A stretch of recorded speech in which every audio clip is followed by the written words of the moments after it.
Welcome to the deep dive. Today we're plunging into the fascinating and, let's be honest, often bewildering world of meme coin trading. It definitely can be. Yeah, forget just following the hype, because we've got this article that really pulls back the curtain on the surprisingly sophisticated strategies that, well, pro traders are using to try and identify the next potential moonshot. Exactly. We're diving into the hunt for the ultimate meme coin sniping strategy by Ave.ai. It's fairly recent, May 2025 on Medium. Right. And this isn't about, blindly chasing pumps. It's really about understanding the evolving science almost behind spotting promising meme coins before they take off. So kind of getting an insider's perspective. Think of it like that, yeah. Understanding how the sharpest minds, or at least those trying to be sharp, are navigating this incredibly fast-moving space. Okay, so what's our goal here today? What are we trying to extract? Our mission, really, is to dig into what makes a strong buy signal in the meme coin universe, and crucially, how the various trading tools are being used and sometimes, deliberately manipulated. Okay, let's get right into it then. The article talks about resonance signals. What's the core idea there? At its core, a resonance signal in meme coin trading is basically an indicator. It suggests a coin might be about to experience some significant price movement. Okay, a signal for movement. Right. But the article points out that the older methods, they might have just tracked one thing, like maybe a sudden jump in social media mentions or a spike in new holders. Simple stuff. But things have changed. It sounds like it's gotten much more complex. So it's not enough anymore to just see a coin suddenly trending on Twitter. Not really, no. Not if you want a reliable edge. The article highlights this move towards looking at multiple factors together. They actually outline 3 key dimensions of these modern resonance signals. 3 dimensions. Okay, what's the first one? The first is positioning analysis. Positioning. Yeah. The key insight here is that it's not just what is being bought, but who is buying and when they're buying. That provides a potentially significant early signal. So who's involved matters. Hugely. Are we seeing what's known as smart money? These are experienced traders, folks with a track record of profitable trades moving in. Are influential figures, KOLs, key opinion leaders taking positions, or maybe even hints of insider activity. Okay. Knowing the who and the when, it just offers crucial context beyond just a price jump. Interesting. It's like checking to see if the savviest investors are starting to quietly accumulate. Makes sense. What's the second dimension we should be looking at? The second one is market-making behavior. Market-making behavior. Yeah, and the crucial takeaway here is trying to differentiate between genuine, sustained activity and just, bot-driven noise. You need to gauge the real momentum. How do you do that? Well, this involves looking at the actual trading volume on the blockchain, that transparent record of all the transactions, and also the growth in the number of real holders, not just like thousands of automated accounts popping up. Right, filtering out the fakes. Exactly. Is there consistent trading activity? Does it suggest growing interest and liquidity? It's almost like seeing if the coin is being actively prepped for a significant move by market makers or early believers. So it's not just about a quick, flashy spike, but more of a sustained level of engagement that suggests real underlying interest. Got it. Got it. And the third piece of this puzzle is social sentiment. Exactly. And again, it's nuanced. It's not just the buzz, the sheer volume of chatter, but who is buzzing and the nature of that buzz that truly matters. Okay, so quality over quantity again. Pretty much. This involves tracking the amount and, importantly, the kind of discussion on platforms like Twitter, paying attention to mentions by prominent KOLs, and even noting endorsements or perceived endorsements from major figures like, CZ or Elon Musk. That's big names. Yeah. But the article really stresses that a truly reliable signal isn't just based on one of these things in isolation. You can't just look at Twitter or just look at holders. It's the interplay, the combination. Yes, exactly. It's the combination of these signals working together. And interestingly, the article makes the point that the weight you give to each of these factors can even shift depending on the specific type of coin you're looking at. That's fascinating. So it's not a one-size-fits-all formula. Absolutely not. For example, a coin driven purely by, say, a celebrity endorsement might initially see social sentiment as a much more heavily weighted factor. Makes sense. Whereas a coin maybe built around a strong organic community might rely more on that steady growth in real holders and consistent market activity. The signals, the analysis, it needs to adapt. Okay, that provides a good framework for understanding signals. Now, let's shift focus a bit to the tools traders use to try and actually identify these signals. The article makes a really important distinction here, talking about the quality versus the quantity of these tools. Yes, this is crucial. And it leads into this issue of fake smart money. Yeah, that part really caught my attention. Can you explain that a bit more?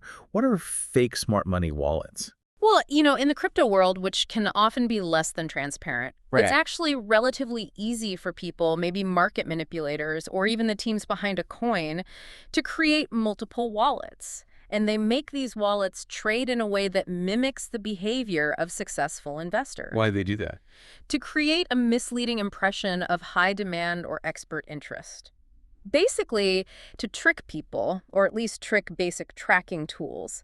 These fake smart money wallets can easily fool simpler algorithms or dashboards that just flag buys from wallets labeled as smart. So just seeing a wallet tagged as smart money, buying into a coin isn't automatically a great sign. It could be a setup. Precisely. It's not a guaranteed sign of success at all. The article argues pretty strongly that the real advantage comes from analyzing the data much, much more deeply. Okay, how deep? It's about the depth and the precision of the information you're looking at. So instead of just looking at surface-level stuff like simple buy notifications, the article calls them GMGN scrapes. Basically just seeing good morning, good night type buy-sell alerts. Sophisticated traders, or those aiming to be, are examining the complete history of these wallets.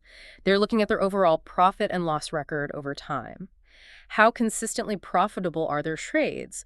What are their typical patterns for exiting positions? Do they dump quickly or hold? Well, that sounds like it requires a significant amount of, well, actual research, way beyond just getting an automated alert. It really does. The article emphasizes this need to actively identify and filter out these deceptive signals, these fakes. How do people actually do that?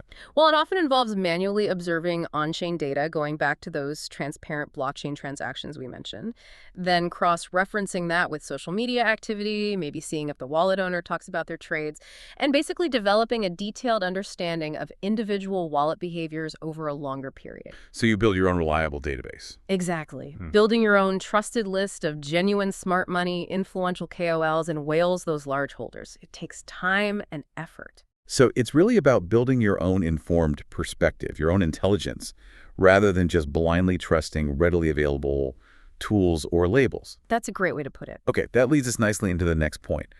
Categorizing and tagging these influential traders once you've identified them. Why is having this detailed classification so important?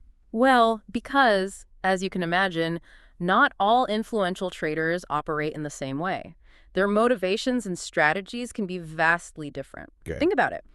A large investor, a whale, who is maybe gradually accumulating a big position for the long term, that sends a very different signal compared to, say, a KOL who might jump in and out of positions really quickly based on whatever hype is fleeting at the moment. Right, completely different intentions. Totally different. So the article highlights the importance of categorizing these traders based on various factors, like their initial entry points. Are they sniping super early, almost as soon as the coin launches? Or are they chasing? Or are they buying in after a significant price increase, maybe showing signs of FOMO, that fear of missing out? Okay, entry timing, what else? Also, are their trading decisions mainly driven by the current online narrative, the story around the coin? Or are they based on deeper data analysis, maybe fundamentals, if the coin has any? Narrative versus data. Got it. And finally, what's their typical holding period? Are they just making quick flips, short-term punts?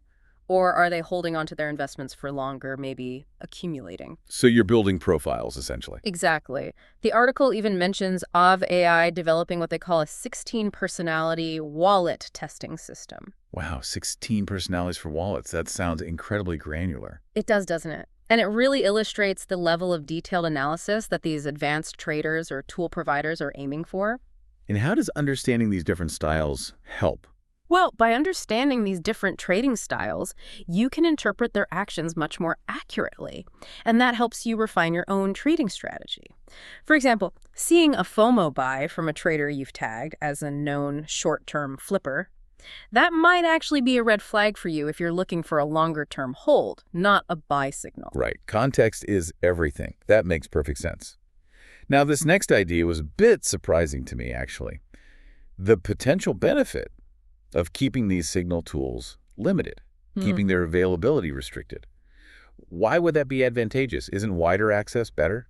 You'd think so intuitively, but the reasoning behind this comes down to pretty basic market dynamics. Yeah. If a particular signal tool, especially one identifying very early opportunities, becomes too widely known and used, Yeah. the very act of hundreds or thousands of people acting on the same early signal simultaneously can actually mess things up. It can have negative consequences for the coin's price action. So, It can create these huge, unsustainable spikes right at the beginning. Too much buying pressure too early, often followed by sharp drops as those early buyers take profits. It can shorten the lifespan or opportunity window for the coin. so it's kind of like if everyone gets the secret tip about a really promising new meme coin super early on, the initial surge might be too dramatic, too quick, Yeah. and then it just collapses. Exactly that.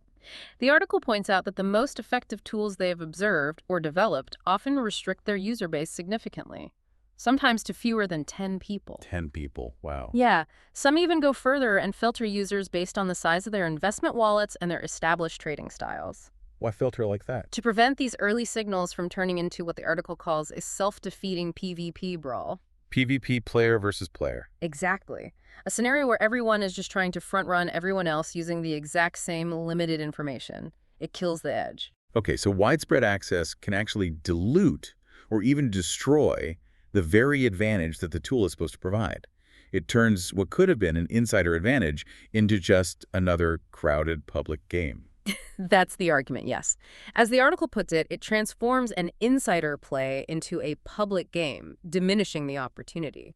That's a really insightful point about tool dynamics. However, even with the best signals, the most exclusive tools, the article is very clear that experiencing losses is still unavoidable, right? Oh, absolutely. Unequivocally. No system, no signal, no matter how sophisticated or exclusive, can guarantee a 100% success rate. Especially not in a market as volatile and, frankly, unpredictable as meme coins. Yeah, that seems realistic. The author even shares a bit of a cautionary tale about the risks of blindly following automated copy trading strategies. Copy trading. Yeah, where you automatically mimic the trades of another wallet. He highlights how even approaches that seem successful on the surface can lead to pretty significant losses, particularly when the overall market turns down in a bear market. So automation isn't a silver bullet either. Definitely not. And this connects directly to the idea that the most substantial gains, those really big wins in meme coins, often come from something else. Which is? Your own conviction, making your own informed judgments. Personal belief and analysis. Precisely. The article gives examples like the Trump or Pepe meme coins, huge successes for some, but the significant profits there often resulted from an individual's strong belief in the underlying narrative, the meme itself, and their willingness to take a calculated risk based on that belief rather than just acting on a technical signal alone. So it's not just about the data points. It seems not, for the biggest wins anyway. The article sort of draws a distinction between casual participation, they call playing small, maybe just dabbling, and those who are seriously aiming to, quote, climb the meme coin ladder. And for those who are serious about this, what's the takeaway? The message is pretty clear. While signals and tools can be helpful, maybe very helpful, they are absolutely not a substitute for your own thorough analysis, your own logic, and importantly, having robust risk management strategies in place. You still have to do the work. You still have to do the work. That's the core message, I think. While these advanced tools and signals can offer valuable insights, the real alpha, that edge everyone's chasing in the market, ultimately lies in your own ability. Your ability to develop a personal framework, apply your own logical reasoning, manage your risk effectively. You just can't outsource your own judgment entirely. Right. Okay, let's try and wrap this up. Let's recap the key things we've explored today from this article. Sounds good. All right, first, we've seen how these resonance signals in meme coin trading have really evolved. They've gone from basic single indicators to these complex, multifaceted analyses. They consider who is buying, the actual on-chain trading activity, and the nuances of social media sentiment. It's a combined picture. Yeah, much more holistic. Second, we learned that when it comes to trading tools, it's really about quality over quantity. The depth of the data and the ability to filter out manipulation, those fake wallets, are far more critical than just having access to a ton of basic alerts. Absolutely critical. Don't trust, verify. Third, understanding the different behaviors and styles of influential traders through detailed categorization and tagging is crucial for interpreting their actions correctly. Not all smart money acts the same. Very true. Context matters. And fourth, that surprising point.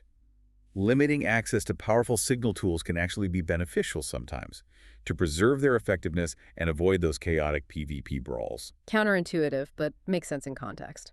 And finally, perhaps the most important point, no signal is foolproof. Losses are part of the game. Genuine success in this highly volatile space really demands personal conviction, a well-thought-out individual strategy, and a very realistic understanding of the risks involved. You need your own brain. Couldn't have said it better myself. It really comes down to combining the external signals with your own internal analysis and judgment. Okay, so as we wrap up, thinking of this increasing sophistication of trading tools and signals, maybe a final thought for our listeners to chew on. Yeah, definitely. Here's something to consider. Given how advanced these tools are becoming, how might individual traders like you cultivate your own unique feel or intuition for the market, something that goes beyond just relying on automated signals, however good they are? Developing a personal edge. Exactly.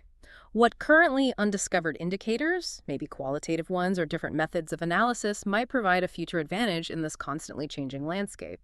It's really about developing your own internal resonance with the market alongside whatever tools you use. Something to think about.